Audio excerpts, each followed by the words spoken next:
I don't get that many sits in a spot.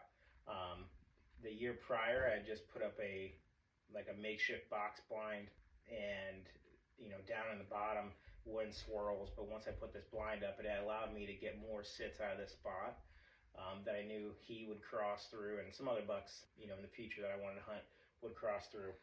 So basically, as far as him on the cameras, he was all over the place. I had him on camera 2 miles away hitting scrapes on public land, some other parts of the private that I have access to, he was there. There's just no pattern with this deer at all. It's just kind of, the guessing game and where I could set up and, just give him my best chance. So that brings us to the night that I shot him. It was the Saturday of bow season before the opening day of gun. We all went, opening day of gun was on a Monday. So as traditional deer camp goes, we all go down the Saturday before, and some of us will bow hunt, some of us won't. Well, when I got down there that Saturday, I wanted to go ahead and check all the cameras in the area that I had.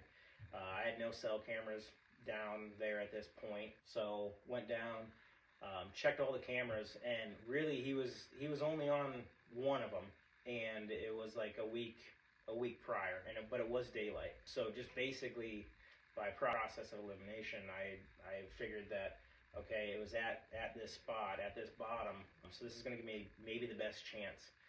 Also, what kind of went into this decision was he was coming out of the big valley that was public land, and also with gun season being Monday morning, I knew that there would be people up above the valley just trying to get set up for gun season, Monday morning. A lot of people that weekend before go out, putting up stands, dropping corn, whatever they can, and a lot of times they're intruding on areas that they haven't intruded on all season.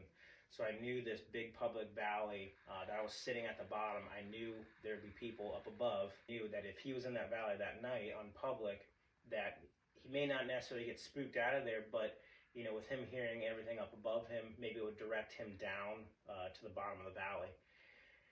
And that's literally what happened. I sat that night, had a couple of does come down out of that valley, literally 10 to 15 minutes before dark, kind of the same direction that the does came down out of the valley. He must have been with them. He was just a couple minutes behind the does. The does kind of came around me, went up and crossed, and they did feed for a little bit. Sure enough, he came down literally right beside my blind, and he presented me with an easy 15-yard chip shot. At the time of the shot, he jumped up, mule kicked. I thought maybe heart shot, but then he ran about 100 yards, and he stood there just down in this bottom. He stood there and kind of just headed up, went up, almost kind of going back to where he came from. And so I was unsure about the shot when I saw his reaction. I actually elected to give him about 2 hours, went back, ate, and talked to the guys at deer camp, and we decided just to be on the safe side, I just wanted to leave him overnight. It could have been back. I couldn't see where I actually hit him, but he reacted initially from the shot like I would say a hard shot, but not always the case.